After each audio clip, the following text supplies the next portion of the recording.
Hello friends, ISPCS study के इस online platform पे आपका स्वागत है। दोस्तों, ये PT 365 का अपडेटेड मटेरियल है जिसमें जनवरी से लेकर के मार्च मंथ तक के करंट अफेयर्स को इसमें कंपाइल किया गया है। UPSC प्रीलिम्स 2024 के लिए इंपॉर्टेंट तो है ही, साथ साथ जो मंथली मैगजीन मार्च तक नहीं पढ़े हैं वे भी इसको पढ़ सकते हैं। इसमें आपको कल्चर वाले सेक्शंस को मैं आज में पढ़ाने वाला हूँ। मैं आपको polity and governance, international relations, economics और सोशल इश्यूज़ को मैं कंप्लीट करा चुका हूँ एक एक क्लास में सब। आज जो है कल्चर को मैं इसी क्लास में ख़त्म करने वाला हूँ। पहला टॉपिक है स्कल्पचर एंड आर्किटेक्चर, यानी कि मूर्ति कला और स्थापत्य कला। इससे संबंधित जो भी खबरें न्यूज में रही हैं उसको यहाँ पे बताया गया है। शुरुआत करते हैं मराठा मिलिट्री लैंडस्केप से।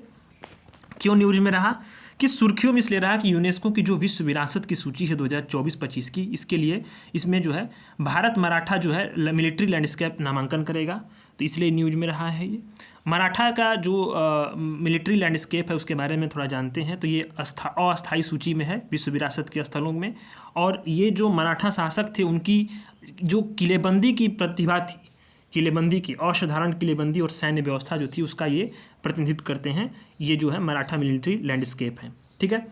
तो इसकी मराठा सैन्य व्यवस्था की सिद्धांत की शुरुआत कब हुई थी? 17वीं शताब्दी में, जब शिवाजी महाराज जो है उन्होंने शासनकाल अपना शुरुआत किया था, उसी वक्त यहाँ पे हुई थी। और ये 1818 तक पेशवाओं के शासनकाल तक जारी रहा।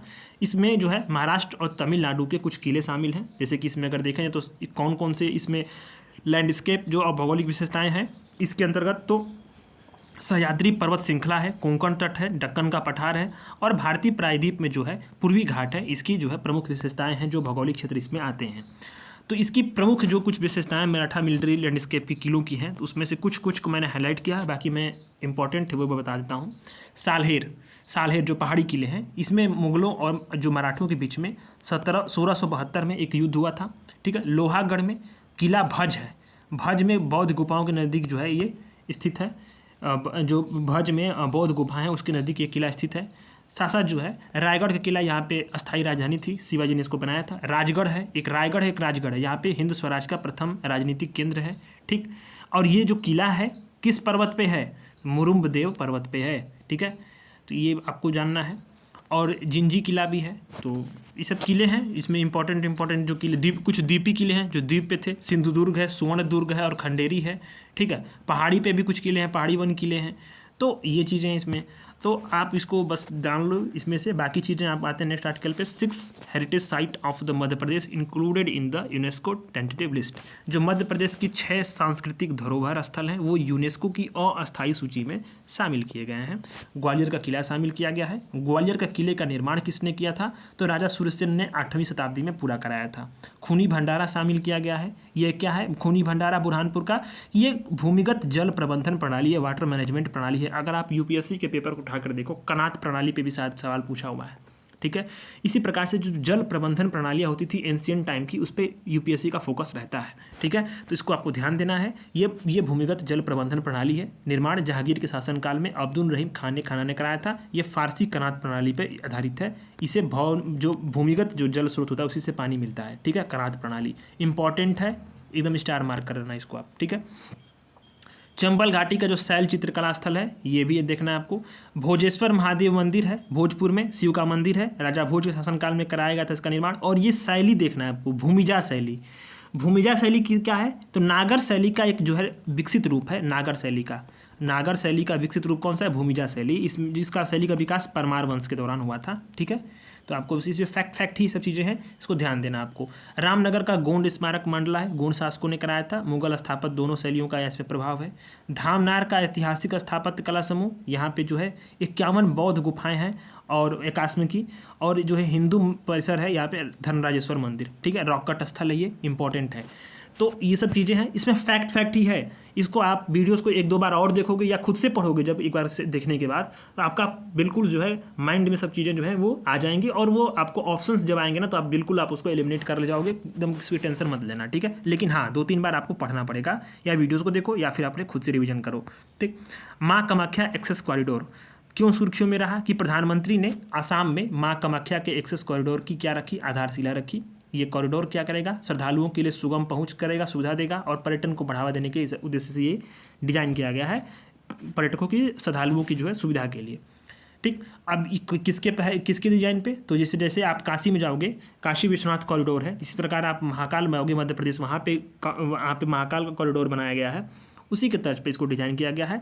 और इस परियोजना को जो है किस योजना के तहत मंजूरी दी गई है, तो प्रधानमंत्री पूर्वोत्तर क्षेत्र के लिए विकास पहल PM डिवाइन, ये क्या है, सेंट्रल जो सेक्टर की एक स्कीम है, ठीक है। और ये 2022-23 में बजट में उसका उल्लेख किया गया था। उद्देश्य क्या है कि जो भी इंफ्रास्ट्रक्चर के प्रोजेक्ट्स हैं उसको फाइनेंस करना है, पूर्वोत्तर क्षेत्र में सोशल डेवलपमेंट को बढ़ावा देना है, जो पूर्वोत्तर क्षेत्र में युवाओं और महिलाओं के लिए आजीविका के अवसर को सृजित करना है, और जो विकास की कमियां थी, डेवलपमेंट की जो भी कमियां हैं उसको दूर करना है, और केंद्रीय पूर्वोत्तर खेल क्षेत्र विकास मंत्रालय जो इसका मंत्रालय, ठीक है।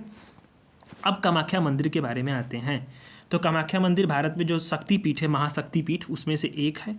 यहाँ इसकी जो अधिष्ठात्री देवी हैं वो कौन है, माँ कामाख्या हैं खुद ही, या उनको कामेश्वरी भी बोलते हैं। मातृत्व शक्ति और इच्छा की देवी इनको माना जाता है। और ये अगर देखें तो नीलाचल पहाड़ियों पर स्थित है। नीलाचल पहाड़ी इंपॉर्टेंट है, इसी के पास ब्रह्मपुत्र नदी बहती है, गुवाहाटी के बाहरी इलाके में है।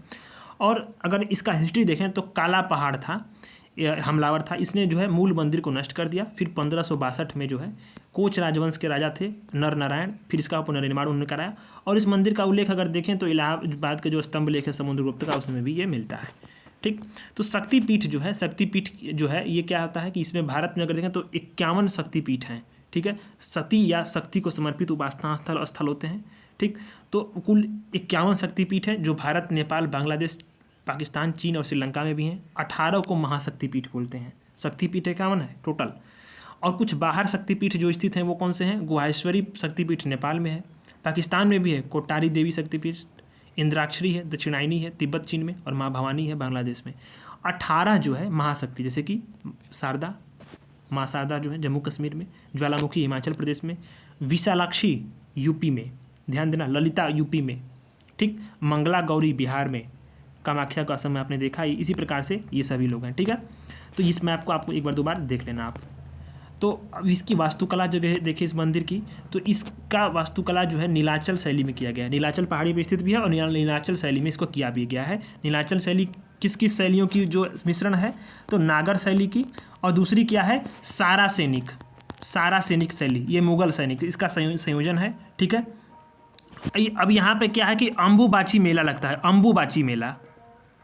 अब अम्बुबाची मेला जो यहाँ पे लगता है, कब लगता है, जब माँ कामाख्या जो होती हैं वो रजस्वला रहती हैं, ठीक है। यानी कि उनके जो मेंस्ट्रुअल पीरियड जो है वो सब चलता रहता है, उसी समय जो है ये अम्बुबाची मेला लगता है।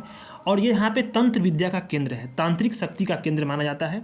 3 धाराओं में इसको बांटते हैं, आगम, निगम और यामल, ठीक है। आगम जो शिव की युक्ति को मानता है, जो ज्ञान की शक्ति से आता है, निगम, और यामल जो है न ही शिव और न ही शक्ति, ठीक है, दोनों से आता है, इसको बोलते हैं यामल। तंत्रवाद क्या है, एक आध्यात्मिक साधना होती है जिसमें आध्यात्मिक शक्ति ज्ञान के लिए मंत्रों, जाप, मंडल और करघा तीनों का उपयोग करते हैं। मंत्र का यानी कि जो पवित्र शब्दांश है उसका जाप करेंगे, मंडल प्रतीकात्मक कोई चित्र होगा, और करघा यानी कि जो तांत्रिक ग्रंथों में जो अनुष्ठान है उसका उपयोग करते हैं। और ये जो तांत्रिक परंपरा है, आपको यहाँ पे ध्यान देना है, ये हिंदू और बौद्ध दोनों में है, बौद्ध धर्म और हिंदू धर्म दोनों में है। और हिंदू धर्म में जो है तंत्रवाद को शैववाद और शाक्तवाद दोनों में, शिव और शक्ति, इसके लिए इसमें विभाजित किया गया है, जिसमें कि भैरवा भगवान की जो पूजा होती है वो शैववाद में, और शाक्त की जो है वो काली या योगिनियों की उपासना होती है, ठीक है। इसी प्रकार से जो बौद्ध धर्म है उसमें वज्रयान जो है अपने तांत्रिक झुकाव के लिए माना जाता है, ठीक है। और ये लोग क्या उसकी पूजा करता है, उपासना करते हैं तारा, महाकाल या यमंतका की, ठीक है। ये चीज़ें आपने देखना है। नीलाचल के पहाड़ियों में कई सारी और मंदिर भी हैं, ठीक है। तो 10 मंदिरें हैं, कई आसपास 9 मंदिरें हैं, और कामाख्या को लेकर 10 मंदिर, इसको बोलते हैं 10 महाविद्या, ठीक है। और इसी के पास 5 शिव के भी मंदिर हैं, और सभी मंदिर मिलकर के कामाख्या मंदिर का परिसर बनता है, ठीक है। कुछ अन्य महत्वपूर्ण जो सुर्खियाँ रही है न्यूज में, महत्वपूर्ण रही है, वो श्री वीरभद्र मंदिर, लेपाक्षी मंदिर को आप जानते होंगे, यूपी पीसीएस में 3-4 बार पूछा हुआ सवाल है ये, ठीक है। तो यह जो है मंदिर जो है आंध्र प्रदेश के अनंतपुर जिले में है, विजयनगर साम्राज्य के दौरान बनाया गया था, और त्रिकूट शैली में निर्मित है, त्रिकूट शैली में, ठीक है, त्रिकूट शैली में निर्मित है। और इसमें फ्रेक्सो पद्धति से चित्रकारी की गई है, कहाँ पे, मंडप में, और प्रदक्षिणा पथ जो होता है मंदिर की चारों तरफ, उसमें जो है उनकी दीवारों छतों पे फ्रेक्सो पद्धति से यहाँ पे चित्रकारी की गई है, जिसमें रामायण, महाभारत, देवी देवता, इन सभी जो देवी पार्वती का विवाह वगैरह को चित्रित किया गया है। और अब आता है नेक्स्ट गुरुवायूर मंदिर, इसको दक्षिण भारत का द्वारका बोलते हैं, ठीक है। इसके आराध्य क्या हैं, इनके आराध्य देव हैं विष्णु, ये इस विष्णु भगवान का मंदिर है। अब इनके अधिष्ठात्री देवता को खड़ी मुद्रा में बना गया, वो खड़े हैं, शंख सुदर्शन चक्र कमल गदा सब कुछ धारण किए हुए हैं। और यहीं पे जो है 1931-32 में अस्पृश्य से समझे जाने वाली जो जातियाँ थी उनको मंदिर में प्रवेश दिलाने के लिए जो है कलप्पम, इनको किरल गांधी के नाम से जानते हैं, उनके नेतृत्व में गुरुवायूर सत्याग्रह शुरू किया गया था, ठीक है। और यह मंदिर जो है हाथियों की दौड़ के लिए भी जाना जाता है, जिसको बोलते हैं अनायोत्तम, ठीक है। तो कुछ कुछ चीज़ों फैक्ट को ध्यान देना, आप कई बार पढ़ोगे आप तभी आएगा, इसको 2-3 बार आप इस वीडियोज़ को जरूर देखना, या फिर आप जो PDF में प्रोवाइड कर दूंगा टेलीग्राम पे, थोड़ा सा जब चैनल ये जब पूरा हो जाता है तो इस हाईलाइटेड PDF को 2-3 बार पढ़ोगे, या खुद से पढ़ो या तो वीडियो देख लो, तो भी आपका रिवीजन जो है इसमें हो जाएगा, कि मैंने आपको लगभग सभी चीज़ें मैंने यहाँ पे कवर तो कराई है, ठीक है। अब आता है श्री कालाराम मंदिर। श्री कालाराम मंदिर जो है प्रधानमंत्री ने महाराष्ट्र के नासिक जिले में गोदावरी नदी के स्थित पर जो है काला मंदिर के दर्शन किए, और इसका निर्माण जो है 1782 में सरदार रंगराव जो है ओधेकर द्वारा लकड़ी के मंदिर के स्थान पर किया गया था, ठीक है। और ये मंदिर इम्पॉर्टेंट क्यों है कि 90 वर्ष पहले जो है इसी मंदिर में जो है दलितों के लिए मंदिर में प्रवेश के अधिकार को मांग को लेकर जो बाबा साहब अम्बेडकर थे, ऐतिहासिक आंदोलन का नेतृत्व किया था यहीं पे, ठीक है। तो श्री कालाराम मंदिर है, गोदावरी में है, नासिक जिले में, और प्रधानमंत्री ने यहाँ पे दर्शन भी किए थे, ठीक। और यहाँ पे भगवान राम के काले रंग की एक मूर्ति पे रखा गया है, ठीक है, ये चीज़ें। अब ये कब कब किए थे प्रधानमंत्री दर्शन, तो जब ये अयोध्या मंदिर का शिलान्यास होने वाला था, तो इस दौरान जो है वो प्रधानमंत्री 12 दिनों की यात्रा पे, तीर्थ यात्रा पे थे। और ये माना जाता है कि यहीं पे जो भगवान राम थे अज्ञातवास के दौरान रहे थे, तो ऐसे में प्रधानमंत्री ने जिस पथ को राम ने फॉलो किया था, भगवान राम ने, उसी जो पथ को उन्होंने, प्रधानमंत्री ने सभी पथों को फॉलो किया और वहाँ पर दर्शन किए। और 12 दिन की 14 दिन जो है वो व्रत भी रहे थे। इसके बाद जो है प्रधानमंत्री की जो है ना उन्होंने भगवान राम की जो है प्राण प्रतिष्ठा के मंदिर में जो है सब कार्यक्रम को फिर संपन्न कराया अंतिम के दिन, उसी दिन उन्होंने व्रत तोड़ा था, तो आपने देखा भी होगा। तो फिर इसके बाद आता है श्री रंगनाथ स्वामी मंदिर। इस मंदिर को बोलते हैं तिरुवरंग तिरुपति के नाम से। इस मंदिर के जो अधिष्ठात्री देवता हैं भगवान रंगनाथ विष्णु हैं, शयन मुद्रा में है, द्रविड़ शैली में निर्माण हुआ है, ठीक है, द्रविड़ शैली में निर्माण हुआ। यह मंदिर जो है कावेरी और कोलिदम इनके नदियों से घिरे श्रीरंगम द्वीप है, इसी द्वीप में स्थित है। और जो कोलिदम है वो किसकी नदी सहायक है, कावेरी की, ठीक है। तो ये चीज़ को ध्यान देना है। शंकराचार्य मंदिर है, प्रधानमंत्री ने जो है अपने हालिया में जब कश्मीर दौरे हो रहा था तो वहाँ पे शंकराचार्य पहाड़ी को नमन किया। यह जबरवान रेंज में है, मैप में आप जरूर देखना इस रेंज को, ठीक है। शंकराचार्य मंदिर बना हुआ शिव का मंदिर है। अद्वैत, शंकराचार्य ने अद्वैत दर्शन का प्रतिपादन किया था, और 4 पीठ जो उन्होंने 4 मठ को स्थापित किए थे, द्वारका को, ज्योतिर्मठ को बद्रीनाथ में, गोवर्धन को पुरी में, और श्रृंगेरी रामेश्वरम में, ठीक है। अद्वैत दर्शन का प्रतिपादन शंकराचार्य ने किया था। मैं आपको यहाँ पे होमवर्क दे रहा हूँ, UP PCS में ये कई बार सवाल पूछा हुआ है। अद्वैत है, द्वैतवाद, ठीक है, द्वैताद्वैतवाद, ठीक।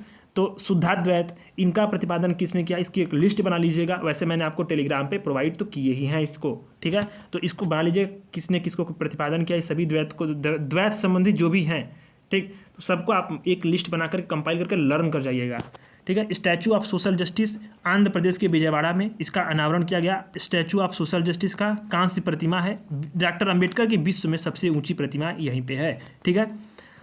तो अब आते हैं सुर्खियों में रहे कला के रूप। जो भी कला के रूप हैं वो कौन से कला के रूप हैं जो सुर्खियों में रहे हैं जनवरी से मार्च के दौरान। तो पहला है ग्रंथम अभिलेख।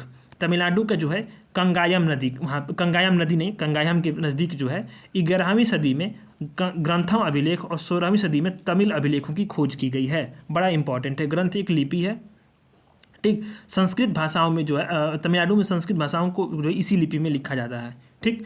अब केरल की जो मलयालम लिपि है, इसी का विकास भी इसी ग्रंथ लिपि से हुआ है, ठीक। तो ये चीज़ को आपको ध्यान देना है। फिर आता है ढोकरा शिल्पकला। ढोकरा शिल्पकला जो है वो सुर्खियों में क्यों रहा है, तो छत्तीसगढ़ का जो ओचर स्टूडियो है वो ढोकरा शिल्पकला के संरक्षण में मदद कर रहा है। अब ढोकरा शिल्पकला क्या है, तो धातु की जो ढलाई है वो 4000 पुरानी जो है 4000 साल पुरानी जटिल प्रक्रिया, इसमें क्या होता है लास्ट वैक्स तकनीक का इस्तेमाल होता है, जिसे को मोम साँचा विधि बोलते हैं, जिसमें मोम जो है मोम को ढांचा बना देंगे, फिर इसके बाद जो है उसमें आपको मेटल को पिघला करके डाला जाता है या फिर किसी जिससे बनाना है पदार्थ को, फिर मोम को जो है गर्म करेंगे या उसको रखेंगे तो पिघल जाएगा, तो फिर मूर्ति जो होती है वो अपना जो है अपना आकार ले लेती है, ठीक, तो इस कला की उत्पत्ति जो है छत्तीसगढ़, झारखंड, पश्चिम बंगाल, उड़ीसा और इसके रहने वाले आदिवासी समूहों से हुई है। ढोकरा शब्द जो है ढोकरा डामर जनजातियों से लिया गया है और ये मध्य भारत की जो है पारंपरिक धातु शिल्पी जातियाँ हैं। ठीक है, अब आता है सुर्खियों में रहे कुछ प्रमुख स्थल, इंपॉर्टेंट साइट्स इन न्यूज। तो पहला टॉपिक है जियो हेरिटेज साइट। तो पांडुवुला गुट्टा और रामगढ़ क्रेटर को जियो हेरिटेज साइट के रूप में मान्यता दी गई है। जियो हेरिटेज साइट क्या होते हैं? तो वास्तव में जो है जियो हेरिटेज साइट जो भूवैज्ञानिक, भू आकृतिक, जीवाश्म विज्ञान और जो स्तरित शैल विज्ञान है उसकी इंपॉर्टेंस वाले दुर्लभ विशिष्ट स्थल होते हैं, जिसमें गुफाएं होंगी, तलछट चट्टानें, खनिज, उल्का पिंड, जीवाश्म वगैरह चीज़ें होती हैं। और ये जो जियो हेरिटेज साइट को मान्यता कौन देता है? तो जियोग्राफिकल सर्वे ऑफ इंडिया, भारतीय भूवैज्ञानिक सर्वेक्षण जो है वो उसको मान्यता देता है, दर्जा देता है और रख रखाव करता है। वहीं जो ASI है वो पुरातत्व स्थलों की, पुरावशेषों की और जो प्राचीन जो कलाकृतियाँ हैं उनकी जो है रक्षा करता है और उनका संरक्षण करता है, प्रिजर्वेशन करता है, कंजर्वेशन करता है, उनका एक्सप्लोरेशन करता है, एक्सकवेशन करता है और सबसे बड़ी बात है कि उनको जो है मेंटेनेंस कार्य भी वही करता है। ठीक, तो ये ASI करता है, कनिंघम के द्वारा इसकी जो है स्थापना की गई थी। ठीक, तो पांडुवुला गुट्टा के बारे में जानते हैं कि तेलंगाना के जयशंकर भूपालपल्ली जिले में स्थित है और यह स्थल जो है हिमालय पर्वत श्रेणियों से भी पुराना श्रेणी है। पूरा पाषाण कालीन की चित्रकला के साक्ष्य मिले हैं। ठीक, ये चीज़ें बस आपको ध्यान देना है। रामगढ़ क्रेटर के बारे में ध्यान दो। रामगढ़ क्रेटर ये आप देख लो, पांडुवुला गुट्टा यहाँ पूरा देख रहे होगे, यहाँ पे पूरा पाषाणकालीन की चित्रकला के साक्ष्य मिले हैं यहाँ पे। ठीक, तो ये आप देख भी रहे होंगे चित्र में। रामगढ़ क्रेटर को जानते हैं तो रामगढ़ एस्ट्रोब्लेम का शब्दावली का इस्तेमाल क्यों होता है? जो उल्का पिंड पृथ्वी पर गिरते हैं तो जो भूवैज्ञानिक स्ट्रक्चर पैदा कर देंगे उसी को वर्णन करने के लिए एस्ट्रोब्लेम शब्द का इस्तेमाल होता है। तो राजस्थान का जो बारां जिला है वहाँ पे पार्वती नदी है, उसके पुराने अफवाह मार्ग जो अफवाह मार्ग जो नदी छोड़ चुकी है, अब नई अफवाह मार्ग पर चल रही है, तो पुराने अफवाह मार्ग पर स्थित है। GSI ने जो है 1869 में इसकी खोज की थी और क्रेटर के रूप में लंदन की जो भूवैज्ञानिक सोसाइटी उसने मान्यता दी थी। ठीक, तो रामगढ़ क्रेटर जो है उल्का पिंड के गिरने से 3 जो क्रेटर हैं भारत में इम्पैक्ट क्रेटर, उसमें से एक है। 2 क्रेटर कौन है? लोनार झील महाराष्ट्र वाली और ढाला मध्य प्रदेश वाली। ठीक है, तो यहाँ पे इस क्रेटर में जो है, इसी क्रेटर के बीच में भगवान शिव का भांड देवरा मंदिर है और इस मंदिर का निर्माण जो है 10वीं शताब्दी में खजुराहो शैली में किया गया था। ठीक, खजुराहो शैली में। तो भारत में कुछ अन्य जो भूवैज्ञानिक विरासत स्थल हैं उसको आपको देख लेना है और इसको ज़रूरी से ज़रूर आपको याद करना है, क्योंकि कभी कभी क्या होता है ना कि भूवैज्ञानिक विरासत स्थल जो है कि अभी न्यूज में उससे संबंधित कुछ अन्य चीज़ें भी UPSC पूछ लेता है और ये पूछा हुआ चीज़ें हैं। इसमें आप को उठाकर देखो तो आप इस तरह के सवाल बनते हैं। तो हिमाचल प्रदेश में शिवालिक है, झारखंड में यहाँ पे अगर देखो तो पादप जीवाश्म वाले जो है ये है इंटरट्रेपियन संस्था है, दक्षिण में डोलेमाइट नीचे पाले स्टेलोमोलाइट है, नागालैंड में है, उड़ीसा में है, छत्तीसगढ़ में है, आंध्र प्रदेश में काफ़ी ज़्यादा हैं, तमिलनाडु में भी है, केरल में और तेलंगाना में जो है पांडुवुला गुट्टा को जो है या पढ़े ही ऊपर आपने, महाराष्ट्र में लोनार झील है, राजस्थान में बहुत सारे हैं। ठीक है, इसको आप एक मैप में एक बार जरूर देख लेना। ठीक है, इन लिस्टों को आप 2-3 बार देखोगे तो सब चीज़ें आ जाएंगी। अब इन जो क्रेटर है उसका संरक्षण किस तरह से हो रहा है? तो वन्य जीव संरक्षण अधिनियम 1972 के तहत हो रहा है। ठीक, इस क्रेटर झील को आर्द्र भूमि का तहत वेटलैंड का भी दर्जा दिया गया है और कनाडा का जो प्लानिटरी एंड स्पेस सेंटर है, स्पेस साइंस सेंटर, इसने इसको क्रेटर की मान्यता दी है। अर्थ इम्पैक्ट डेटाबेस में भी इसको शामिल किया गया है। यानी जो है कि अर्थ इम्पैक्ट डेटाबेस क्या होता है कि विश्व भर में जो भी उल्का पिंड गिरते हैं उससे जो भी संरचनाएं बनती हैं उसके बारे में जानकारी देता है। ठीक, अब इम्पॉर्टेंट कुछ स्थल जो न्यूज में रहे तो वडनगर का आप नाम सुने होंगे, प्रधानमंत्री से जुड़ा हुआ है। यहीं पे साथ उन्होंने स्टेशन पे चाय बेची थी। तो अब भारतीय प्रौद्योगिकी संस्थान जो खड़गपुर है उसके एक संयुक्त अध्ययन में ये निकल कर आया कि वडनगर जो है, वडनगर में ये 800 ईसा पूर्व जो है मानव की बस्ती थी, उसके प्रमाण मिले। और ये बस्ती कौन सी थी? उत्तर वैदिक काल की या पूर्व बौद्ध जनपद की थी। मतलब वैदिक काल के बाद उत्तर वैदिक काल की या पूर्व बौद्ध जनपद, इसी के बीच के यह प्रतीत होती है। और ये जो वडनगर है यूनेस्को की विश्व स्थल धरोहर स्थल उसकी अस्थायी सूची में भी है। और यहाँ पे इस खुदाई में कई चरण में इतिहासों को मालूम चलता है। इसलिए मालूम चलता है कि ये मल्टी जो है कल्चरल बहुधार्मिक केंद्र था, जहाँ पे बौद्ध, हिंदू, जैन, इस्लाम सभी थे। यह मोढेरा के निकट है। मोढेरा को आप जानते होंगे, सूर्य मंदिर के लिए प्रसिद्ध है। और यहाँ पे कुछ ऐतिहासिक स्थल हैं, जैसे कि वडनगर में हट्टकेश्वर मंदिर है, शर्मिष्ठा झील है। ठीक, अब आता है कोचरब आश्रम। कोचरब आश्रम जो है प्रधानमंत्री ने 12 मार्च को साबरमती आश्रम का दौरा किया था और विकसित किए गए कोचरब आश्रम का जो है उन्होंने उद्घाटन किया। तो 12 मार्च 1930 को जो है गांधी जी ने गुजरात में साबरमती आश्रम से जो है दांडी तक नमक सत्याग्रह, दांडी मार्च शुरू किया था। और यहीं पे एक मुट्ठी नमक लेकर के जो है नमक कानून का विरोध करके उन्होंने जो है उल्लंघन किया, और यहाँ पे फिर नमक बनाने के जो है सांकेतिक तौर पे ये विरोध था। तो फिर इसके बाद जो है कि इसी को नमक सत्याग्रह कहा गया। तो कोचरब आश्रम जो है गुजरात के अहमदाबाद शहर में है। यह पहला आश्रम था। 1915 में जब गांधी जी अफ्रीका से लौटे थे तो यहाँ इसने महात्मा गांधी ने निर्मित कराया था, और जीवनलाल देसाई एक वकील थे, उनके साथ ही उन्होंने इस आश्रम को बनाने में जो है मदद की थी। तो इसी को जो है फिर से विकसित किया गया है। कोचरब आश्रम को कहाँ पे है? अहमदाबाद शहर में। अब आते हैं इम्पोर्टेंट जो है प्रमुख कुछ पर्सनालिटीज़ हैं, उनको जानना है, ये बहुत इम्पोर्टेंट है। तो लचित जो है बोरफुकन इम्पॉर्टेंट है, ये बहुत इम्पॉर्टेंट है, समझ लो। अभी ये क्योंकि अभी हाल फिलहाल में ये न्यूज में रहा है, तो प्रधानमंत्री ने असम के जोरहाट जो जिला है उसमें लचित बोरफुकन की ये कांस्य प्रतिमा थी, 125 फीट ऊंची स्टैचू ऑफ वेलर यानी कि वीरता की प्रतिमा का अनावरण किया। तो अभी बहुत सारी statue of unity, statue of equality वगैरह को हम लोग देखेंगे। तो स्टैचू ऑफ वेलर किसकी है प्रतिमा? तो लचित बोरफुकन की है। और लचित बोरफुकन कौन था? तो अहोम साम्राज्य का जो था उसके शाही सेना का सेनापति था, और बहुत प्रसिद्ध सेनापति था। ठीक है, अब अगर देखा जाए तो जो लचित बोरफुकन था वो अहोम सेना के जो सेनापति के रूप में मुग़ल बादशाह जहांगीर और शाहजहां के खिलाफ साहस में बहुत सारी लड़ाइयाँ लड़ी थी, और ये इम्पोर्टेंट है। ये पाइक प्रथा के संस्थापक थे लचित बोरफुकन।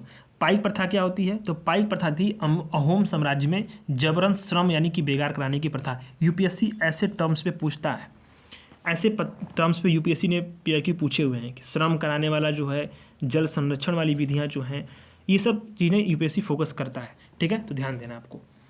अच्छा, अगर आप देखो जो नेशनल डिफेंस एकेडमी है उसमें अगर कोई जो सबसे सर्वश्रेष्ठ कैडेट होता है ना, उसको कौन स्वर्ण पदक मिलता है? तो लचित बोरफुकन स्वर्ण पदक मिलता है 1999 से। बड़ा इंपॉर्टेंट है तब ये, क्योंकि ये सेनापति थे, काफ़ी वीरता उन्होंने दिखाई थी, साहसी थे, और लड़ाइयाँ काफ़ी लड़ी थी। और सराई घाट का युद्ध जो है ये बड़ा इंपॉर्टेंट, बड़ा फेमस युद्ध है। इसको तो आप लोग नहीं पढ़े होंगे कहीं भी। 1671 में हुआ था। लचित बोरफुकन के नेतृत्व में अहोम सेना ने अपने से बड़ी मुगल सेना को पराजित कर दिया था निर्णायक रूप से, मैंने एकदम अंतिम रूप से इनको हरा के वापस भेज दिया था। ठीक है, और इसके नेतृत्व किसने किया था? तो लचित बोरफुकन ने किया था। कहाँ पर लड़ा गया था? तो सराई घाट में ब्रह्मपुत्र नदी के तट पर लड़ा गया था, और एक तरह से नौसैनिक युद्ध भी था। ठीक है, इसी युद्ध में जो है मुगलों को असम और अन्य जो पूर्वोत्तर भारत था उसमें, इन क्षेत्रों में जो है अहोम के लोगों ने जो है अहोम सेना ने आगे बढ़ने से रोक दिया था। अहोम सेना के बारे में थोड़ा जान लेते हैं। तो मोंग माओ का एक शान राजकुमार सुकाफा था इसका संस्थापक। ठीक है, कौन? सुकाफा। अब इसका समाज अगर देखें, इसका विस्तार अगर आप देखो तो यहाँ से अगर आप वर्तमान में देखो तो ये म्यांमार वाला जो ये आप देख रहे होंगे, मणिपुर किंगडम छोड़ दो, ये वाला जो ग्रीन एरिया है ये यहाँ पे इसका अहोम वंश का जो है राजवंश था। इसका कबीला जो था वो, इसका जो समाज था अहोम समाज, वो कुल और कबीलों में विभाजित था, जिन्हें हम खेल बोलते थे। खेल क्या है? एक खेल के नियंत्रण में कई गांव होते थे। ठीक, ये चीज़ें हैं। अब आता था इसमें कि इसमें प्रशासन केंद्रीकृत था, जो मैंने इंपॉर्टेंट है बस वही जानते हैं, प्रशासन केंद्रीकृत था। ठीक, अच्छा, इसके बाद अगर आपको इसमें जानना है तो इसमें एक मतलब राजा की सहायता के लिए मंत्री परिषद होते थे, जिसे बोलते थे पात्र मंत्री। ठीक, अच्छा, बोरफुकन का पद क्या था? वायसराय के समान था। बोरफुकन सेनापति और नागरिक जो है वो होते थे, और बोरबरुआ क्या होते थे? न्यायिक प्रमुख होते थे। अर्थव्यवस्था क्या थी कि नई, यहाँ पे इन लोगों ने नई कृषि पद्धतियाँ ये थी कि इन्होंने धान की नई खेती जो है, नई विधि शुरू की थी खेती की। और यहाँ पे अनिवार्य सैन्य सेना था, जैसे इजराइल में सैन्य सेवा अनिवार्य है उसी तरह से यहाँ भी था। सभी वयस्क पुरुष जो होते थे वो युद्ध के दौरान सेना में शामिल होते थे। ठीक, धर्म क्या था? तो ये लोग जनजाति देवताओं का उपासना करते थे, लेकिन जब शिव सिंह आए थे शासनकाल में तो उन्होंने वहाँ पे हिंदू धर्म वहाँ का प्रमुख धर्म बन चुका था। यहाँ पे जो शव दफनाने की जो पद्धति थी उसमें टीले नुमा की स्ट्रक्चर होती थी।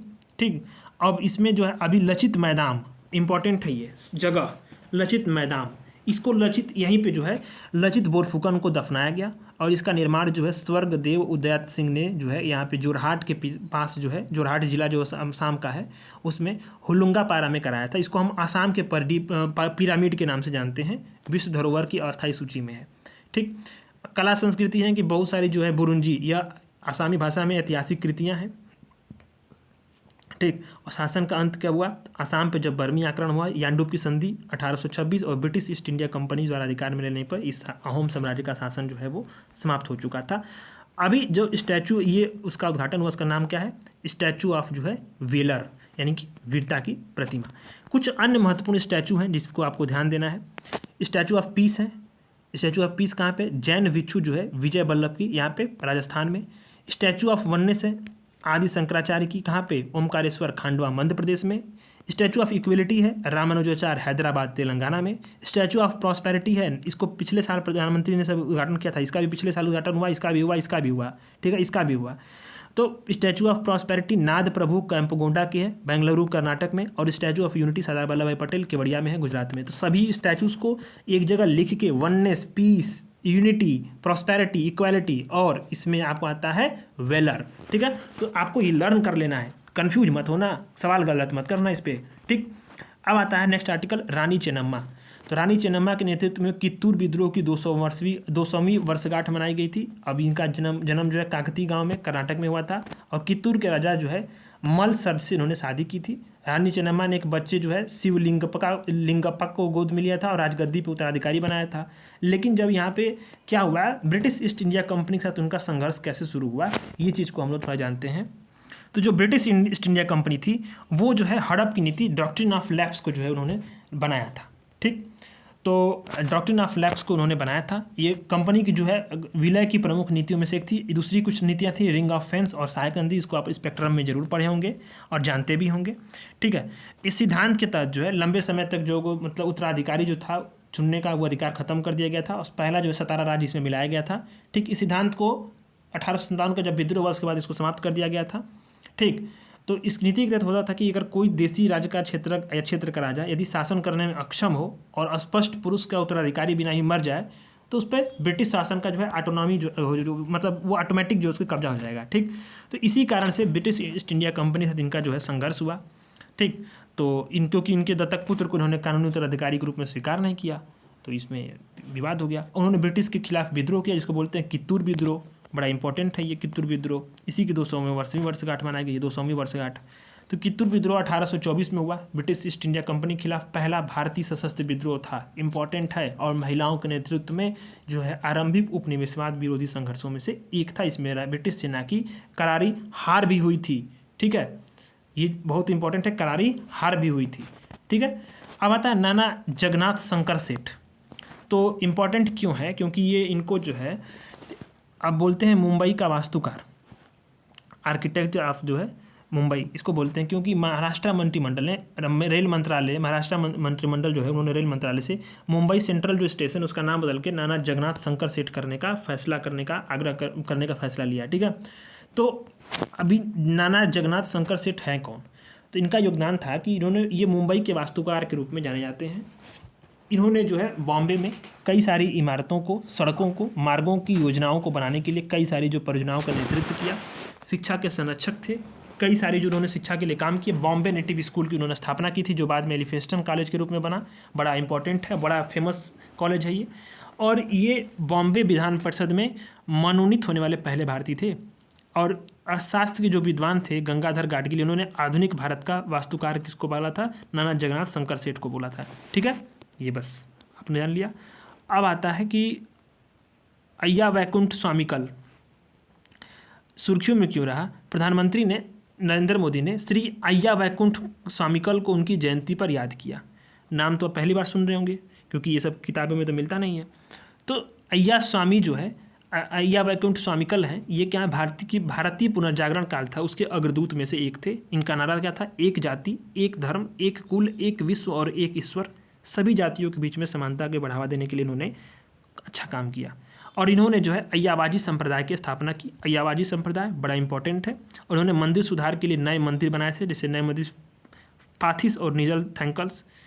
और इसमें इन्होंने थोटू नामम की शुरुआत की थी, जिसमें कि पुजारियों को जाति की परवाह किए बिना सभी को लेप लगाने के लिए माथे पे भक्तों के प्रोत्साहित किया गया। सामाजिक पहल उन्होंने शुरुआत की थी, थुआयल पंथी कार्यक्रम की शुरुआत की, ठीक।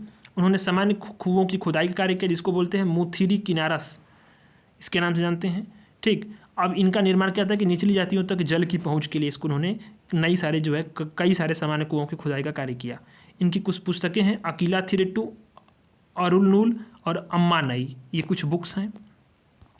अब आता है, इसको आप कई बार रिवीजन करोगे, फैक्ट ही है सब इसमें, ठीक। सर सुर्खियों में रहे कुछ अन्य व्यक्तित्व, तो शंभुधन फोंगलो, तो भारत सरकार ने जनजाति नायक जो है शंभुधन फोंगलो को श्रद्धांजलि अर्पित की। इनको आप देख रहे होंगे, स्वतंत्रता सेनानी थे। असम के जो वर्तमान दिया हसाओ जिला है उसकी जो उत्तरी क्षेत्र में देखोगे तो कछार के पहाड़ियाँ हैं, ठीक है, उसके लोंगखोर में से थे, लोंगखोर से थे ये, ठीक। इन्होंने अंग्रेजों की फूट और राज करो की नीति को समझा और निपटने के लिए दमसी युवाओं को जो है इन्होंने संगठित किया था और 1832 में विद्रोह किया था। अब आता है कि सुर्खियों में रहे कुछ पुरस्कार, जो पुरस्कार भारत सरकार देती है, कुछ सुर्खियों में रहे हैं। तो भारत रत्न सुर्खियों में रहा। क्यों सुर्खियों में रहा? क्योंकि जो है पीएम नरसिम्हा राव, चौधरी चरण सिंह, एमएस स्वामीनाथन, लाल कृष्ण आडवाणी और कर्पूरी ठाकुर को है भारत रत्न से सम्मानित किया गया।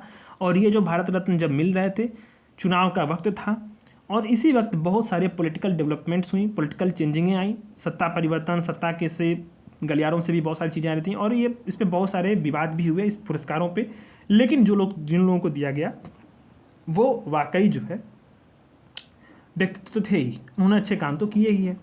तो भारत रत्न के बारे में जानते हैं कि भारत का सर्वोच्च नागरिक सम्मान है जो भारत के राष्ट्रपति द्वारा किसी भी व्यक्तियों को क्षेत्र में उत्कृष्ट सेवा के लिए दिया जाता है, किसी भी व्यक्ति जाति व्यवसाय के संबंधित हो। इसके लिए किसी की औपचारिक सिफारिश करने की जरूरत नहीं होती है। सम्मान देने की जो सिफारिश होती है भारत के प्रधानमंत्री द्वारा राष्ट्रपति से की जाती है किसी व्यक्ति को। इसकी स्थापना जो है भारत रत्न की पूर्व राष्ट्रपति डॉक्टर राजेंद्र प्रसाद ने 1954 में किया था। और अनुच्छेद 18 के अनुसार जो है आप जानते होंगे इस सम्मान को प्राप्त करने वाला व्यक्ति जो है अपने नाम के आगे या पीछे उपाधि के रूप में भारत रत्न शब्दावली को नहीं जोड़ते हैं, ठीक है। लेकिन अगर बायोडाटा में, विजिटिंग कार्ड में, लेटर हेड में इसको जो है आप यूज कर सकते हैं, पर आप नाम के आगे एज यूजुअल आप इसको यूज नहीं कर सकते हैं, ठीक है। तो सचिन तेंदुलकर को सम्मान दिया गया था। ये सबसे कम उम्र के और प्रथम व्यक्ति खिलाड़ी हैं, स्पोर्ट्स पर्सन है भारत रत्न पाने वाले। और पहली बार जो है श्री राजगोपालाचारी, सर्वपल्ली राधाकृष्णन को, सीवी रमन को दिया गया था। दूसरे नागरिकों को भी दिया था, जैसे मदर टेरेसा, खान अब्दुल गफ्फार खान और नेल्सन मंडेला को सम्मानित किया जा चुका है। अब इसमें ये था कि एक वर्ष में अधिकतम 3 पुरस्कार दिए जाते हैं, लेकिन इसी साल 2024 में 5 लोगों को दिया गया और 1999 में 4 लोगों को दिया गया था, ठीक। इसका जो पदक होता है इसके निर्माण कोलकाता की अलीपुर टकसाल में होता है। अब ये चिन्ह वगैरह आप इसको पढ़ना, इसमें देवनागरी लिपि में भारत रत्न अंकित होता है, बस ये चीज़ आप जानो। यहाँ पे एक जो है राज्य चिन्ह अशोक स्तंभ भी है।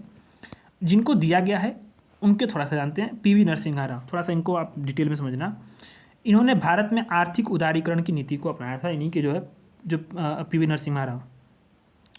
और इन्होंने जो है 73वें और 74वें संवैधानिक संशोधन अधिनियम के महत्वपूर्ण संशोधन पारित किए थे, जिसको हम लोग पंचायती राज और शहरी निकायों के नाम से जानते हैं। और यहीं से पंचायती राज की जो है संवैधानिक यात्रा शुरुआत हुई थी। ग्रास रूट लेवल पे डेमोक्रेसी की जो है एक बहुत बड़ी भागीदारी यहाँ से शुरुआत हुई थी, विकेंद्रीकरण की, स्थानीय निकायों को सशक्त बनाया था। और इन्होंने ही 1883 में गुटनिरपेक्ष आंदोलन की सम्मेलन की मेजबानी भी की थी। और नरसिम्हा राव ने ही इजरायल के साथ जो है राजनयिक संबंध स्थापित किए थे, लुक ईस्ट पॉलिसी का जो उन्होंने शुरुआत किया था।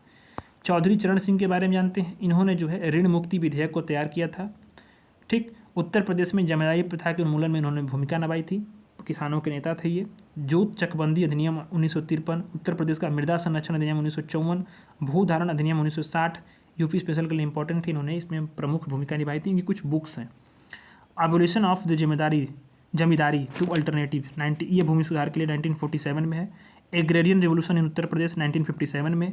Joint farming x-rayed the problem and its solution, India's poverty and its solution, India's economic policy, the Gandhian blueprint, economic nightmare of India, its college and cure.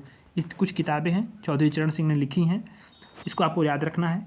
याद नहीं रखना मतलब आप जानते रहो, कितना याद करोगे, बट एक बार आप 2-3 बार पढ़ोगे थोड़ा सा मन में, माइंड में रहेगा। सवाल तो बन सकते हैं क्योंकि ये न्यूज़ में तो थे और काफ़ी हैं। और क्योंकि इनके बेटे चौधरी चरण सिंह के जो है जयंत चौधरी जो हैं वो चुनाव भी लड़ रहे हैं, आरएलडी से हैं, उन्हीं की पार्टी जो है आरएलडी है। अब आते हैं डॉक्टर एमएस स्वामीनाथन। इनको जो है भारत में हरित क्रांति का जनक माना जाता है। हरित क्रांति की शुरुआत हुई थी इन्होंने, उसको मैंने मंथली मैगजीन आपको पढ़ाया भी था। इन्होंने नॉर्मल बोरलॉग के साथ मिल करके गेहूं की सबसे अधिक उपज देने वाली किस्मों को जो है इन्होंने विकसित की थी, ठीक। अब यूपी के आरओ एआरओ एग्ज़ाम में इसी साल जब पेपर हुआ तो सवाल क्या पूछा कि स्वामीनाथन के मृत्यु क्रम, जैसे उस वक्त न्यूज में थे 4-5 लोगों की मृत्यु हुई थी, प्रमुख लोग थे, उसमें मृत्यु का क्रम पूछा था। मैं सवाल ये देख रहा था तो मुझे लगा कि यार ये क्या सवाल है, ये बताओ जब इनकी स्वामीनाथन पे पूछने के लिए क्या क्या कुछ है अवेलेबल, पर पूछ क्या रहा है मृत्यु का, डेट के हिसाब से उसको जो है अरेंज करना था। तो सवाल तो कुछ भी बना देते हैं लोग। और ये राष्ट्रीय किसान आयोग के अध्यक्ष भी थे। इस आयोग ने उत्पादन की जो लागत है उसको जोड़ करके जितनी लागत है उसको फसलों के दाम को न्यूनतम समर्थन मूल्य देने की सिफारिश भी की थी। इनको प्रथम विश्व खाद्य पुरस्कार विजेता भी मिला हुआ है और एस भटनागर पुरस्कार भी मिला हुआ है। इसी साल जो है प्रधानमंत्री ने 2024 के लिए 132 पद्म पुरस्कार दिए। 1954 में इसकी स्थापना की गई थी। प्रतिवर्ष मिलते हैं गणतंत्र दिवस के अवसर पे, ठीक है। पद्म विभूषण किसको मिलता है? असाधारण और विशिष्ट सेवा के लिए। पद्म भूषण उच्च स्तर की विशिष्ट सेवा के लिए और पद्मश्री विशिष्ट सेवाओं के लिए ये मिलता है। अब ये इसकी कौन अनुशंसा करता है? तो अध्यक्षता समिति की करते हैं कैबिनेट सचिव, और समिति में होते हैं गृह सचिव, राष्ट्रपति के सचिव और 4 से 6 प्रतिष्ठित व्यक्ति, और फिर इन नामों को जो है पीएम और राष्ट्रपति से समक्ष जो इसको प्रस्तुत करते हैं, ठीक। अगर आप देखें तो आमतौर में पद्म पुरस्कारों की जो कुल संख्या है, जो मरणोपरांत मिल रहा है उसको छोड़ दो विदेशी नागरिकों को, तो 120 तक सीमित है। अनुच्छेद 18 के तहत ये उपाधि नहीं है, ठीक है, ये बात है। अब आता है कुछ अन्य प्रमुख पुरस्कार। इसमें आता है कुदा बोलई प्रणाली। कुदा बोलई प्रणाली बड़ा इंपॉर्टेंट है। ये वाला जो आर्टिकल है, इस वाले टॉपिक को आप स्टार डबल स्टार ले लो, और इसमें सवाल बनने की पूरी संभावनाएं हैं, ठीक है। इसको थोड़ा सा डिटेल में पढ़ते हैं। तो आपका आता है कुदा बोलई प्रणाली। तमिलनाडु ने गणतंत्र दिवस परेड 2024 के लिए कौन जीता? तीसरा सर्वश्रेष्ठ झांकी पुरस्कार जीता, तीसरा, ठीक है। तो इम्पॉर्टेंट है, ये सर्वश्रेष्ठ झांकी तीसरा पुरस्कार जीता है। तो तमिलनाडु ने जीता गणतंत्र दिवस परेड के लिए। और इस राज्य ने जो है प्राचीन तमिलनाडु में जो प्रचलित कुदा बोलई प्रणाली थी उसी पे झांकी निकाली थी, ठीक। तो कुदा बोलई प्रणाली इंपॉर्टेंट है। इसी प्रणाली को हम लोग मानते हैं लोकतंत्र की जननी। इस प्रणाली को नाम भी नहीं सुने होंगे आप, कुदा बोलई प्रणाली। इसमें होता क्या था कि ये चुनाव, तमिलनाडु में एक चुनाव की एक प्रणाली थी जिसका विकास कब हुआ था? 10वीं शताब्दी में चोल काल में, ठीक है। इस प्रणाली का जो उल्लेख है वो उत्तर मेरूर अभिलेख में है, ठीक। उत्तर मेरूर अभिलेख जो है इसमें इस प्रणाली का उल्लेख किया गया है। 10वीं शताब्दी में जो चोल काल था उसी समय ये चुनाव की एक प्रणाली थी, तमिलनाडु में प्रचलित थी। इस प्रणाली का इस्तेमाल जो है ग्राम प्रशासन का संचालन करने वाले जो प्रतिनिधि थे उसका चुनाव करने में होता था। यानी जो गांव का संचालन कर रहे थे जो प्रतिनिधि चुनाव, उनके चुनाव के लिए जो है कुदा बोलई प्रणाली का इस्तेमाल होता था। इसमें गांव को जो वार्ड में बांट देते थे, जैसे अभी होता है वर्तमान में, और फिर प्रत्येक वार्ड के निवासी द्वारा कुदा बोलई प्रणाली के माध्यम से प्रतिनिधियों का चुनाव होता था। इसमें ताड़ जो है प्रतिभागी जो भी चुनाव लड़ रहे होंगे उनके नाम ताड़ के पत्तों की जो बने टिकटे थे उस पर लिखते थे, फिर इसको एक बर्तन में डालते थे, और उसके बाद छोटे बच्चों द्वारा जो निर्वाचित व्यक्ति नेता थे उनको घोषणा करने के लिए टिकट को चुना जाता था, ठीक है। तो ये चीज़ें होती थी। अब आता है, ये आप कुदा बोलई प्रणाली को आपको याद करना है, ठीक। अब आता है प्रधानमंत्री राष्ट्रीय बाल पुरस्कार 19 बच्चों को मिला है। कौन देता है? महिला और बाल विकास मंत्रालय द्वारा होता है। इसमें 6 श्रेणी, वीरता, कला, संस्कृति, पर्यावरण, नवाचार, विज्ञान, प्रौद्योगिकी, सामाजिक सेवा और खेल, 6 श्रेणी इसमें मिलता है। और केवल भारत के जो नागरिक बच्चे हैं उन्हीं को दिया जाता है, ठीक है। तो ये आपने देख लिया। और बहादुरी के जो है मरणोपरांत बाल शक्ति पुरस्कार दिए जा सकते हैं, ये चीज़ें आपको ध्यान देना है। और आता है ज्ञानपीठ पुरस्कार। 98 ज्ञानपीठ पुरस्कार की घोषणा की गई है। यह पुरस्कार जो है आपको जगत गुरु स्वामी राम भद्राचार्य जी संस्कृत और गुलजार यानी उर्दू को दिया गया है, उर्दू के क्षेत्र में, ठीक है। ज्ञानपीठ पुरस्कार को सर्वोच्च साहित्यिक पुरस्कार के रूप में जानते हैं, और ये मान्यता प्राप्त है। और किसको मिलता है? तो केवल भारतीय नागरिकों को मिलता है। किस लिए? तो भारतीय भाषाओं और अंग्रेजी भाषा में साहित्य लेखन के लिए, ठीक है। ये आपने देख लिया इसको। अब आता है संगीत नाटक अकादमी 2022-23 के लिए। ये जो है संगीत नाटक अकादमी पुरस्कार और फेलोशिप दिए गए थे, 1952 में दिए जा रहे हैं। ये संगीत, नाटक और नृत्य में सर्वोच्च उपलब्धि के जो है ये प्रतीक हैं, ठीक है। 3 लाख रुपए की राशि होती है, ताम्रपत्र और अंगवस्त्रम होता है। और पुरस्कार में जो है अगर ये फेलोशिप में, और ताम्रपत्र, अंगवस्त्रम और 1 लाख रुपए की राशि अकादमी पुरस्कार में होती है, ठीक। राष्ट्रीय खेल पुरस्कार तो राष्ट्रीय खेल पुरस्कार जो है भारत के राष्ट्रपति ने राष्ट्रीय खेल पुरस्कार के विजेताओं को सम्मानित किया है। तो बस इसमें ध्यान देना है कि कौन मंत्रालय है और किस किस लिए दिया जाता है। तो युवा खेल का और कार्यक्रम मंत्रालय जो है, युवा कार्यक्रम और खेल मंत्रालय देता है राष्ट्रीय खेल पुरस्कार, जिसमें मेजर ध्यानचंद खेल रत्न होता है, देश का सर्वोच्च खेल सम्मान। अर्जुन पुरस्कार होता है किसको, जो प्लेयर 4 साल जो है लगातार 4 वर्षों से अधिक अवधि तक जो है अच्छा प्रदर्शन कर रहा है, देश का नाम रोशन कर रहा है, उनको मिलता है अर्जुन पुरस्कार। द्रोणाचार्य पुरस्कार जो भी ट्रेनिंग कोच हैं उनको मिलता है। मेजर ध्यानचंद पुरस्कार जीवन भर की उपलब्धि के लिए मिलता है। मौलाना अबुल कलाम आज़ाद ट्रॉफी ये इंटर यूनिवर्सिटी गेम्स में सबसे जो प्रदर्शन करने वाली टीम होती है उनको मिलता है। और राष्ट्रीय खेल प्रोत्साहन पुरस्कार जो होता है उन लोगों को, उन संगठनों कॉर्पोरेट्स को जो खेल को प्रोत्साहन देते हैं। ठीक है, ये रहा मिसलेनियस कुछ टॉपिक्स, जिसमें सुर्खियों में रही कुछ जनजातियाँ। तो वारली जनजाति न्यूज में रही है। वारली जनजाति ने महाराष्ट्र का जो संजय गांधी राष्ट्रीय उद्यान है, महाराष्ट्र में संजय गांधी राष्ट्रीय उद्यान है, वारली जनजाति ने उसके निकट जो है तेंदुओं के साथ जो है शांतिपूर्ण अस्तित्व में रहने की एक मिसाल दी है। और ये बहुत रोचक तथ्य भी है कि जो वारली जनजाति है वो महाराष्ट्र के संजय गांधी राष्ट्रीय उद्यान में तेंदुओं के साथ शांतिपूर्ण अस्तित्व, ठीक है, ये रहने के साथ एक मिसाल कायम की है। जनजाति जो है तेंदुओं या वाघोवा को देवता मानकर उसका संरक्षण करती है। महाराष्ट्र की सबसे बड़ी जनजातीय आबादी में से एक है वारली जनजाति। कहाँ रहती है, तो मुंबई के बाहरी इलाके उत्तरी सह्याद्री वाले क्षेत्र में वहाँ पे रहती है। यह जनजाति जो है वारली वाल पेंटिंग के लिए भी जो मानी जाती है। इसका उद्भव, इस चित्रकला का जो उद्भव 10वीं शताब्दी में हुआ था। ठीक है, नेचुरल कलर और ब्रशेस का इस्तेमाल होता है, रंगों का इस्तेमाल होता है, लकड़ी बांस के बने ब्रश होते हैं। ब्रू जनजाति, अब आता है ब्रू, बड़ा इंपॉर्टेंट है, ये तो न्यूज में भी बहुत बार रहा है, नॉर्थ ईस्ट की जनजाति है। तो मिजोरम के जो ब्रू शरणार्थी थे उसका अंतिम रूप से जो है अस्थायी रूप से जो है वो समूह जो है त्रिपुरा में बस गया है। इनको समुदाय में बसाने का निर्णय 2020 में लिया गया था, तब ये न्यूज में था और ये हम लोगों ने पढ़ा था। और ये मैं आपको 2022 नहीं शायद मैं इस पे बताया नहीं था, मैं इस पर एक आर्टिकल लिखा था, मुझे याद है, मैंने इस पर एक आर्टिकल लिखा था इस पे, जब 2020 में बसाया गया था। तो ठीक है, त्रिपुरा में तो ये गृह मंत्रालय ने त्रिपुरा मिजोरम के बीच में एक समझौता के अनुसार यहाँ पे इनको जो है त्रिपुरा में बसाया गया। ठीक है, तो 3 इसमें पक्षकार थे, केंद्रीय गृह मंत्रालय था, त्रिपुरा था और मिजोरम था। समझौता हुआ और इनको अस्थायी रूप से यहाँ पे त्रिपुरा में बसाया गया। तो इनको ब्रू जनजाति को बोलते हैं रियांग के नाम से। ये पूर्वोत्तर भारत की जो है वो क्या है, स्थानीय जनजाति है, ये जो त्रिपुरा मिजोरम असम में निवास करती है। त्रिपुरा में विशेष रूप से इनको जो है PVTGs का मान्यता प्राप्त है। भारत में कुल कितने PVTGs हैं, तो आपको ध्यान देना है 75 है। ठीक है, 75। ब्रू लोग कौन सी भाषा बोलते हैं, काबरू, और नृत्य कौन सा करते हैं, होजागिरी नृत्य करते हैं। ठीक है, अब आता है मधिका भाषा। मधिका भाषा क्यों है न्यूज में, कि इसको बोलने वाले केवल 2 व्यक्ति बचे हुए हैं, इसलिए भाषा विलुप्त होने की कगार पे है। कौन बोलता है, तो चकलिया समुदाय बोलता है। इस भाषा की कोई लिपि नहीं होती है। यह भाषा तेलुगु, तुलु, कन्नड़, मलयालम इनका मिश्रण है। ठीक है, अब लुप्त भाषाओं को रक्षा के लिए कुछ सरकार ने पहले की हैं।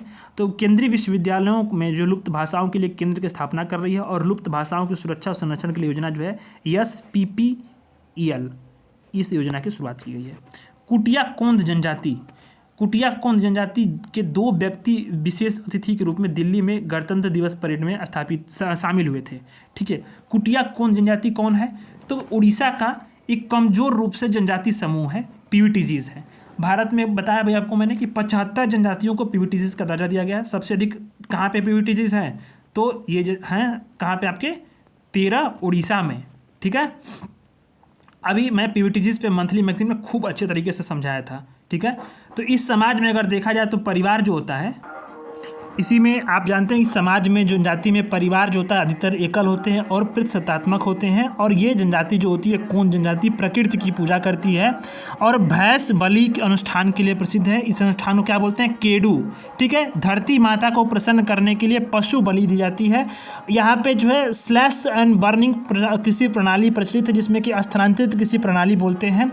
और इस कोंद जो होते हैं वो इस कृषि प्रणाली को डोंगर चास या पोंडू चास बोलते हैं। ठीक है, जो कोंद होते हैं इस कृषि प्रणाली को डोंगर चास या पोंडू चास भी कहते हैं, इसको आपको ध्यान देना है। नेक्स्ट आर्टिकल आता है परुवेता उत्सव।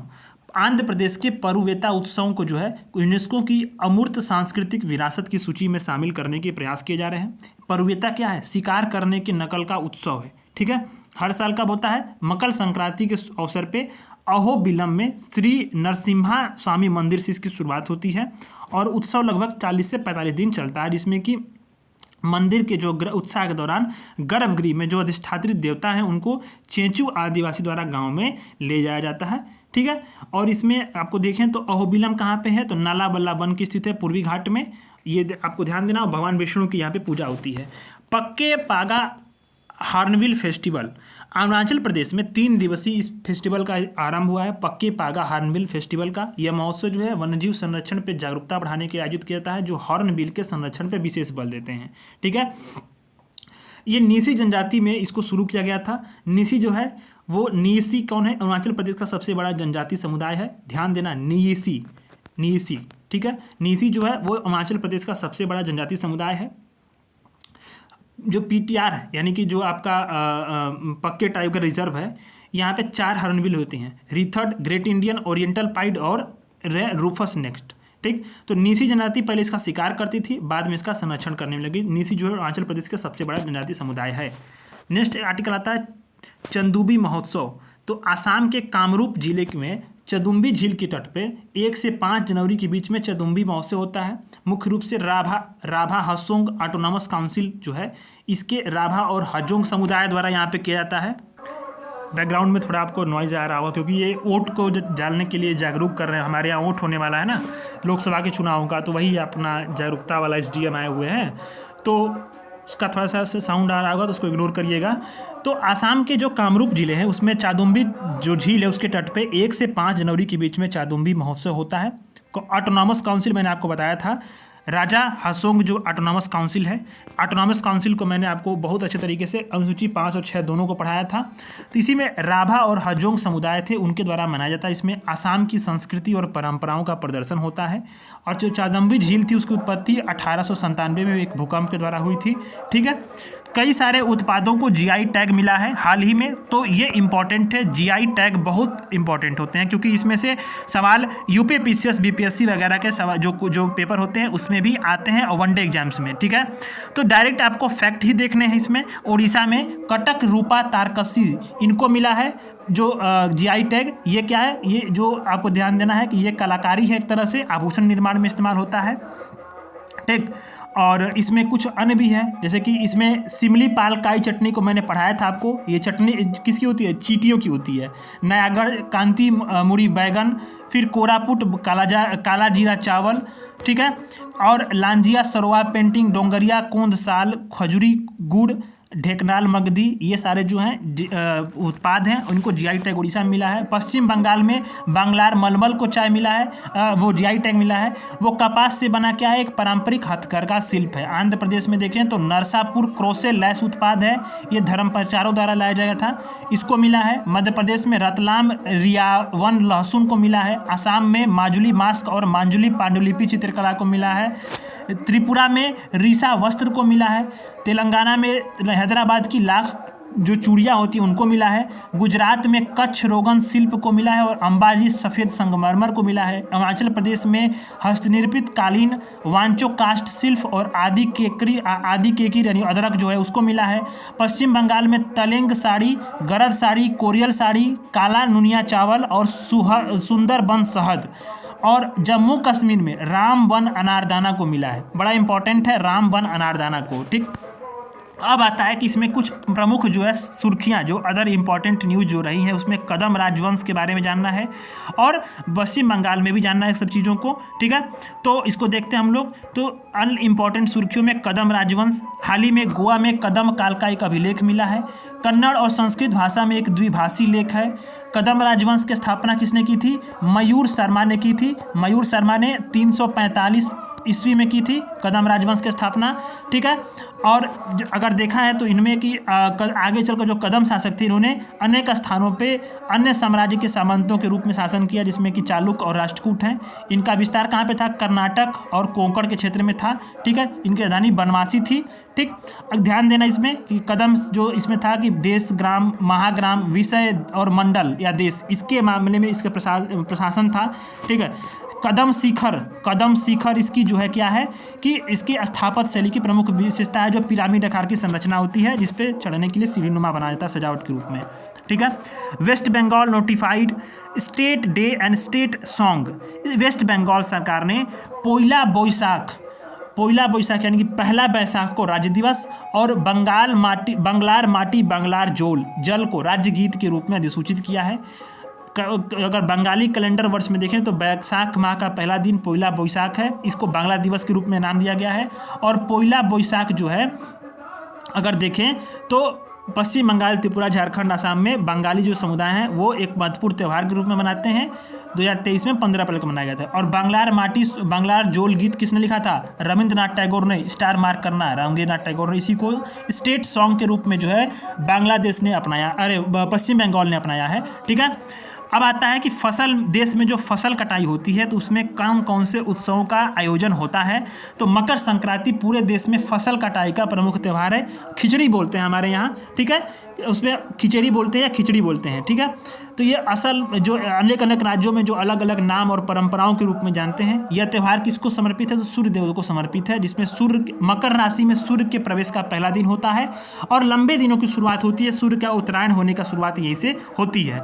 देश के अलग अलग राज्यों में इसका अलग अलग नाम है। बिहू मिजोरम में, ठीक है, बिहू मेघालय में, पौष संक्रांति, मकर संक्रांति, इसी तरह से उत्तर प्रदेश में खिचड़ी को किचड़ी लिखा है यहाँ पे।